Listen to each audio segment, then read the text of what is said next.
জয় হয়েছে ছাত্র জনতার। আন্দোলনের সরব ছিলেন নানা শ্রেণী পেশার মানুষ।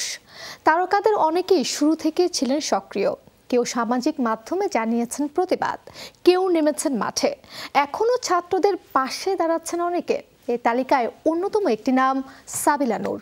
কোন দায়বদ্ধতায় সক্রিয় তিনি?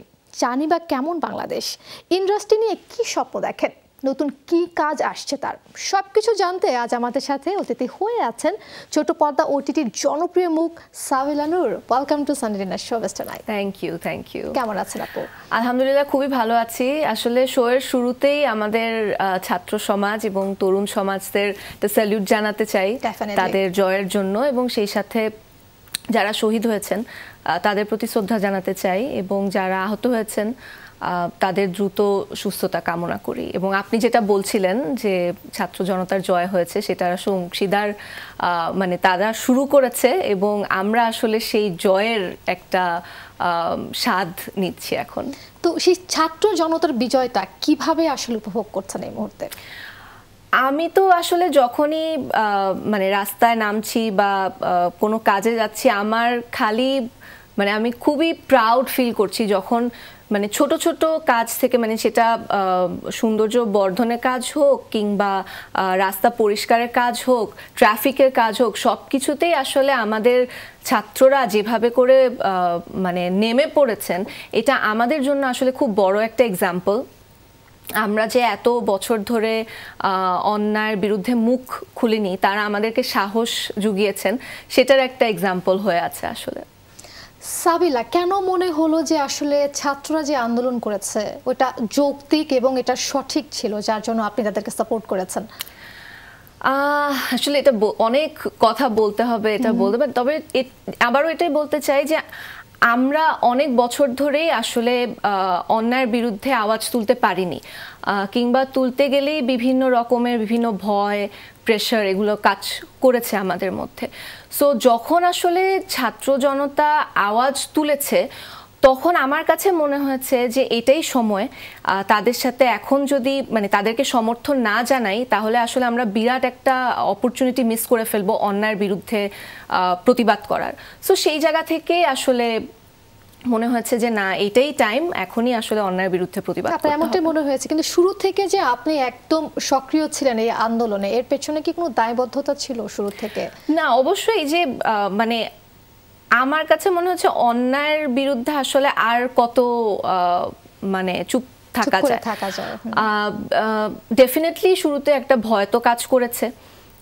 আমার মনে আছে আমি যখন আসলে 6 জুন, যতদূর আমি মনে করতে পারি, 6 জুন আসলে হাইকোর্ট থেকে কোটা রিএস্টাবলিশমেন্টের রায়টা আসে। তো এরপর আসলে ঈদ উল আজহা এবং সবকিছু মিলিয়ে তো একটা মুভমেন্টের একটা জায়গায় পজ ছিল। এরপরে যখন আসলে ছাত্ররা আবার প্রতিবাদের জন্য রাস্তায় নেমেছিলেন, তখন কিন্তু আমি দেশে ছিলাম না, দেশের বাইরে ছিলাম, কিন্তু আমি প্রতি মুহূর্তে আসলে আপডেট রাখছিলাম যে কি হচ্ছে, কোথাকার কি আপডেট। সো আমি একদম আপডেটেড ছিলাম।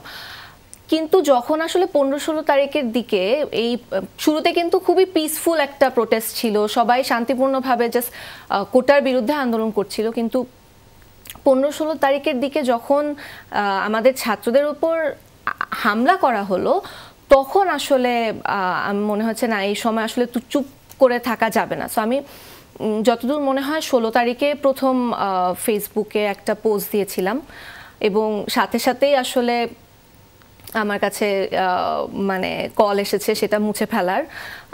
এবং আমি 16, 17, 18 মানে প্রতিদিনই আসলে চিন্তা করেছি না, এই ভয় আসলে আর থাকা যাবে না, এই আতঙ্ক নিয়ে থাকা যাবে না, যা হবার সেটা পরে দেখা যাবে। বাট ছাত্ররা আওয়াজ তুলেছে, এখন ছাত্রদের সাথে আসলে একাত্মতা প্রকাশ করতে হবে। আপনি যেমনটা বলছিলেন যে একাত্মতা প্রকাশ করেছেন, আপনি রাস্তায়ও নেমেছেন, অনেকেই রয়েছে সোশ্যাল হ্যান্ডেলে শুধুমাত্র স্ট্যাটাস করেছেন, পোস্ট করেছেন, আপনি কিন্তু সেখানেও সক্রিয় ছিলেন। এই বিষয়টা নিয়ে একটু জানতে চাই।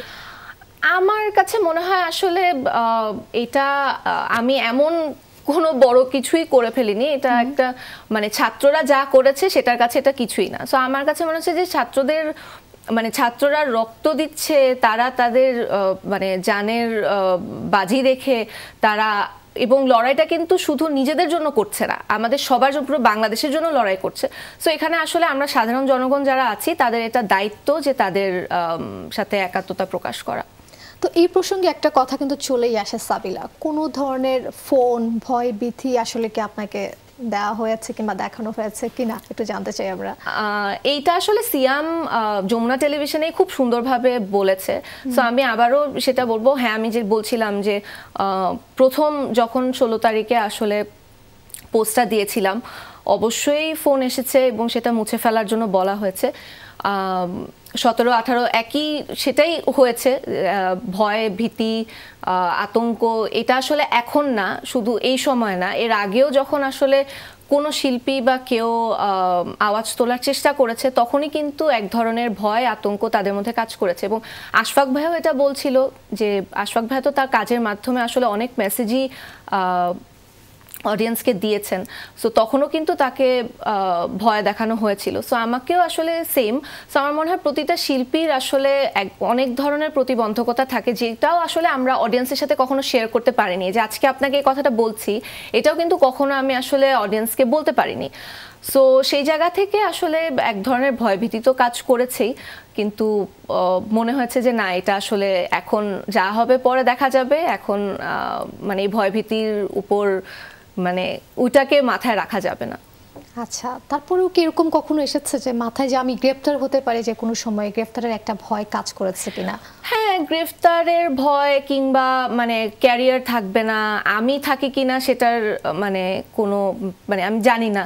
সো অবশ্যই সেই ভয় তো কাজ করেছে, কিন্তু ওই ভয়টাকে আসলে আমার মনে হচ্ছে আমার থেকে অনেক বেশি ভয় পাচ্ছেন ছাত্র জনতার অভিভাবকেরা, যারা তাদেরকে একদম পারমিশন দিয়ে আসলে আন্দোলনের জন্য নামতে বলেছেন। তাদেরও তো আসলে তাদের মানে ছেলে মেয়েদেরকে নিয়ে ভয় আছে। তারা যদি তাদের ভয় কাটাতে পারে, কিংবা আমাদের ছাত্র সমাজ যারা আসলে মাঠে নেমেছে তারা যদি তাদের ভয়ে মানে ভয়কে জয় করে আন্দোলন করতে পারে, তাহলে আমিও মানে আমারও পারা উচিত। সো সেই জায়গা থেকে আসলে আওয়াজ তোলার চেষ্টাটা করা। এই বিপ্লবী সাবিলার আসলে যদি বলি আন্দোলন করার মূল শক্তিটা কোথায়? পরিবারকে সাপোর্ট করেছে, নেহাল ভাইয়াকে সাপোর্ট করেছে সবাই? হ্যাঁ হ্যাঁ, শুরু থেকেই হ্যাঁ অবশ্যই তাদের মধ্যে ভয় কিছুটা কাজ করেছে, কিন্তু তাদের সাপোর্ট আমার প্রতি ছিল শুরু থেকে। আর আরেকটা কথা বলতে চাই যে যেটা বলছিলাম, সিয়ামও বলেছিল যে শিল্পীদের কিন্তু আসলে অনেক ধরনের অনেক প্রতিবন্ধকতা থাকে, যে তারা কথা বলার আগে ভয় পেত কেন, কারণ ওই যেসব জায়গা থেকে ফোন আসতো আসলে ওটা মানে এক ধরনের আতঙ্ক সৃষ্টি করার মতো। সো অনেক জায়গা থেকে হয়তো অনেক শিল্পী সেভাবে করে আওয়াজ তুলতে পারেনি, বাট আমার মনে হয় এখনো কিন্তু অনেকে আছে যারা হয়তো আন্দোলনে সেভাবে করে সরব ছিলেন না, তারা কিন্তু এখন চেষ্টা করছেন কিভাবে করে ছাত্রদের সাহায্য করা যায়। সো আমার মনে হয় এটা আমাদের সবারই আসলে মানে ওয়েলকাম করা উচিত, কারণ আমরা যেহেতু আমাদের প্রতিবন্ধকতার কথাগুলো আমাদের অডিয়েন্সের সাথে শেয়ার করতে পারিনি, সো অডিয়েন্সও জানেন না। সো অনেক সময় হয়তো অনেক ভুল বুঝাবুঝির কারণ হতে পারে। সো সেটাকে ভুলে আসলে এখন সবাইকে ওয়েলকাম করা উচিত। এবং শুধু এমনও না যে একটা পোস্ট দিয়েছেন এটা রিমুভ করেন, বা অমুক পোস্ট দেন অমুক প্রোগ্রামে যেতে হবে, এরকম অনেক প্রেশারও কিন্তু এসেছে। সো মানে আমি জাস্ট আমার দর্শকদের কাছে একটা অনুরোধ করব যে কোনো শিল্পীর যদি আপনি কারোর সাথে কোনো ছবি দেখেন কিংবা কোনো ভিডিও দেখেন, মানে এটাকে আসলে আপনি কখনো বিবেচনা করতে পারবেন না যে সেই মানুষটি কি সেখানে ইচ্ছাকৃতভাবে গিয়েছে নাকি আসলে অনিচ্ছাকৃত তাকে এক ধরনের প্রেশার দিয়ে নেওয়া হয়েছে, কারণ এটা বিবেচনা করার মতো আসলে কোনো এনাফ এভিডেন্স কারো কাছে নেই। সো আমি জাস্ট অনুরোধ করব যে দর্শক যেন এগুলো একটু ক্ষমা সুন্দর দৃষ্টিতে দেখে। কথার যে বাক স্বাধীনতার বিষয়ে আমরা আপু যেমনটি বলছিলাম বাক স্বাধীনতা নিয়ে যদি দেখি আমরা, শিল্প সাহিত্য এইসব ক্ষেত্রে চর্চার ক্ষেত্রে কিন্তু আপনার মুক্তমনা যে চিন্তাটা, স্বাধীনতাটা, এটা কিন্তু খুবই একটা ইম্পর্টেন্ট ব্যাপার, যেটা কিন্তু আসলে আমার মনে হয় এতদিন ছিল কি না এই বিষয়টা আসলে আপনার কাছে জানতে চাই। অবশ্যই ছিল না। আমি যদি একটা এক্সাম্পল দেই, আমাদের মোস্তফা সরোয়ার ফারুকী ভাইয়ের একটা সিনেমা শনিবার স্যাটারডে আফটারনুন, শনিবার বিকেল, সেটা রিলিজ করতে পারেনি, বিভিন্ন কারণে সেটা রিলিজ করতে পারেনি। সো তাহলে আসলে বাক স্বাধীনতা কিংবা মুক্ত চিন্তাটা কোথায় থাকলো? সেই সাথে যদি আমরা আশফাক ভাইয়ের কথা বলি, আশফাক ভাইয়া মহানগর 2-তে বিভিন্ন ধরনের মেসেজ দিতে চেয়েছে, সেটাও সে দিতে পারেনি। দেওয়ার কারণে তাকে বিভিন্ন রকমভাবে বিভিন্ন কথা বলা হয়েছে। সো তাহলে অবশ্যই মানে বাক স্বাধীনতা ছিল না। তো যোগ্য অনেক শিল্পী রয়েছেন আমাদের মাঝে যারা আসলে মিডিয়ার সব শাখায় ঠিক তেমন ভাবে কাজ করতে পারেননি কিংবা বঞ্চিত হয়েছেন, এটা আসলে অনেক অভিযোগ করছেন। এই বিষয়ে আসলে আপনার কি মনে হয়? আমার মনে হয় যদি এরকম কোনো শিল্পী থাকে তাদের অভিযোগটা আমাদের শোনা উচিত, এবং সেই অভিযোগের উপর এখন তো অনেক সংগঠন আছে আমাদের ইন্ডাস্ট্রিতে, বেশ কিছু সংগঠন আছে, সাংগঠনিকভাবে এটার একটা মানে ডিসকাশন করে এটার একটা সমাধান অবশ্যই করা উচিত। কারণ আমরা একা কেউ কিন্তু কাজ করতে পারবো না, বা আমরা গুটি কয়েকজন 5-6 জন মিলে কিন্তু পুরো ইন্ডাস্ট্রি কখনোই চলে না, সবাইকে মিলে চলতে হবে। এবং দর্শকদেরও অনেকদিন ধরে একটা অভিযোগ ছিল যে ফ্যামিলি ড্রামা কিংবা বিভিন্ন অনেক রকম চরিত্র আছে, এরকম কাজ অনেকদিন ধরে হচ্ছে না। সো ভিন্ন ভিন্ন চরিত্র, ভিন্ন ভিন্ন শিল্পীরা আমাদের সাথে কাজ করবেন, এটাই তো আমাদের চাওয়া। সো আশা করব যে সাংগঠনিকভাবে এটার একটা সমাধান হবে। শিল্পীদের সক্রিয় রাজনৈতিক পরিচয় থাকাটা আসলে উচিত কি না, আপনার আসলে কি মনে হয়? একদমই উচিত না, একদমই উচিত না ব্যক্তি হিসেবে, কারণ সে তো একজন মানুষ, তো মানুষ হিসেবে তার অবশ্যই মানে নিজ নিজ প্রেফারেন্স থাকতে পারে। তবে কেউ যদি আসলে তাদের রাজনৈতিক পাওয়ার দেখিয়ে মানে সে পাওয়ারটা অপব্যবহার করতে চায় কিংবা কোনো রকম দুর্নীতি করতে চায়, সেটা অবশ্যই সে ভুলটা ধরিয়ে দেওয়া উচিত, যেন ফিউচারে এরকম না হয়। এক্স্যাক্টলি। আপনি তো অনেকদিন ধরেই কাজ করছেন, তো আপনার কাজের ক্ষেত্রে কোনো ধরনের সমস্যা কিংবা বাধার সম্মুখীন হতে হয়েছে কিনা, রাজনৈতিক কোনো সমস্যা? কাজের ক্ষেত্রে আসলে রাজনৈতিক সমস্যা বলবো কিনা জানি না, তবে হ্যাঁ আমার অনেক জায়গা থেকে অনেক মানে মন খারাপের জায়গা আছে, কিংবা ক্ষোভও বলবো না, মানে মন খারাপের কিছু কিছু জিনিস তো আছেই, কিন্তু সেটা আমার মনে হয় যে আমি হয়তো মানে নিজে নিজে সেটাকে সলভ করে ফেলেছি এবং ইনশাল্লাহ ফিউচারেও পারবো। সো মানে রাজনৈতিকভাবে আসলে কাজে সেভাবে করে এফেক্ট পড়েছে কিনা সেটা এখন বলতে চাচ্ছি না, তবে হ্যাঁ মানে মত প্রকাশের মানে যে স্বাধীনতা, সেখানে তো অবশ্যই এক ধরনের একটা এফেক্ট পড়েছে। সো সেটা ইনশাল্লাহ এখন ফিউচারে আর পড়বে না। আবার ফিরে আসি ছাত্র আন্দোলনের। এখন তো আমরা দেখতে পাচ্ছি ট্রাফিকের দায়িত্ব পালন করছে ছাত্ররা, এই বিষয়টি আসলে কেমন দেখছেন আপনি? আমি তো খুবই মানে এক্সাইটেড আসলে যখন দেখেছি যে ছাত্ররা মানে আমি কখনো আসলে নিজে ইমাজিন করতে পারিনি আমি যখন ছাত্র ছিলাম তখন এভাবে করে ট্রাফিক কন্ট্রোল করতে পারবো, এবং তারা খুবই দুর্দান্ত কাজ করছে। হ্যাঁ অবশ্যই তারা তো আর ট্রাফিকিং এর কাজে প্রফেশনাল না, সো কিছুটা ভুল তো তাদের হতেই পারে। সো আমি জানি যে আমাদের বাংলাদেশের জনগণ যারা আছে তারা সবাই আসলে এটা ক্ষমা সুন্দর দৃষ্টিতে দেখছে, কিন্তু তাদের কাজটাকে কিন্তু আসলে পুরো বাংলাদেশই বাহবা দিচ্ছে এবং তাদেরকে ইন্সপায়ার করছে, এবং ইনশাআল্লাহ ফিউচারেও করবে। এর পাশাপাশি ছাত্ররা কিন্তু পরিষ্কার পরিচ্ছন্নতার কাজও করছে, এই বিষয়টা আসলে কিভাবে দেখছেন? মানে আমি তো খুবই প্রাউড যে আমাদের ছাত্র জনতারা আসলে সব দিকেই মানে শুধু আন্দোলন করে কিন্তু তারা থেমেনি, তারা আন্দোলন করেছেন, আন্দোলনে সাকসেসফুল হয়েছে, এবং এর পরে যা যা করা দরকার তারা কিন্তু সবই করছে। সো আমাদের মানে এটাই বলবো যে আমাদের ভবিষ্যৎটা আসলে খুব উজ্জ্বল, আমাদের ফিউচারটা আমাদের এই যাদের হাতে আছে, আমাদের ফিউচারটা উজ্জ্বল। শহরের রাস্তায় রাস্তায় দেখা যাচ্ছে গ্রাফিতি, এই বিষয়টা কেমন লাগছে? খুবই খুবই ভালো লাগছে, এবং মানে প্রত্যেকটা গ্রাফিটি এত মানে সুন্দর করে করছে, এবং আসলে বোঝা যায় যখন কোনো কিছু ইমোশন দিয়ে করা হয় কিংবা মন থেকে করা হয় সেটার সৌন্দর্য কিন্তু অন্যরকম থাকে, এবং ছাত্রদের প্রত্যেকটা গ্রাফিটির সৌন্দর্যই আসলে অন্যরকম, কারণ তারা সেটা মন থেকে এবং মানে তাদের ইমোশনের জায়গা থেকে করছে। ছাত্রদের এইসব কাজে কিন্তু আপনাকে দেখা গেছে, চাইলে কিন্তু আপনি ঘরে বসে থাকতে পারতেন, এই বিষয়টা একটু জানতে চাই। কোন আগ্রহ থেকে আসলে নামা ছাত্রদের পাশে রাস্তায়? ওই ছাত্ররাই আসলে ইন্সপিরেশন, কারণ আমি যখন দেখলাম যে মানে ছাত্ররা আন্দোলনের পরেও, কারণ আন্দোলনের এতগুলো দিন তারা নির্ঘুমভাবে মানে রাজপথে ছিল এবং তাদের মানে তারা অন্যায়ের বিরুদ্ধে প্রতিবাদ করেছে, তারা সফল হয়েছে একটা ফ্যাসিস্ট গভর্নমেন্টের পতন করাতে, কিন্তু তারা কিন্তু এরপর তারাও তো চাইলে আসলে মানে নিজ নিজ বাড়িতে চলে যেতে পারতো, কিন্তু না, তারা নিজেরা চেষ্টা করছে কিভাবে করে আসলে রাষ্ট্রটাকে মেরামত করা যায়, এবং তাদেরকে যখন দেখেছি তখনই ইন্সপায়ার হয়েছি। এখন তো নতুন সরকার সাবিলা, এই সরকারের কাছে আসলে আপনার চাওয়াগুলো কি কি যদি একটু আমাদেরকে বলেন, শেয়ার করেন। প্রথমেই আসলে মত প্রকাশের স্বাধীনতা চাইবো, সেটা প্রত্যেকটা সেক্টরের মানুষ মানে পুরো বাংলাদেশের জনগণের যেন একটা মত প্রকাশের স্বাধীনতা থাকে সেটা, এবং সেই সাথে আমাদের ইন্ডাস্ট্রির যেসব অনেকেই যেমন শনিবার বিকেলের মতো সিনেমা রিলিজ করতে পারেনি আগে, এই ধরনের কাজগুলো যেন ফিউচারে না হয় সেটার একটা প্রত্যাশা থাকবে। সেই সাথে চাইবো যে সব ধর্ম সব বিশ্বাসের মানুষ যেন মানে মন খুলে নিঃশ্বাস নিয়ে বাংলাদেশে বাঁচতে পারে সেটা চাইবো। কারণ আমি মনে করি যে এই ছাত্র আন্দোলনের সফলতার পিছে সবথেকে বড় যে জিনিসটা ছিল সেটা হচ্ছে পুরো বাংলাদেশের মানুষের ইউনিটিটা। সো এই ইউনিটিটা কিন্তু সব ধর্ম সব বিশ্বাসের মানুষের ছিল, সো এইটা চাইবো। সেই সাথে আমি মনে করি এই আন্দোলনের বীজটা কিন্তু বোনা হয়েছিল আমাদের সড়ক আন্দোলনের সময় 2018 সালে।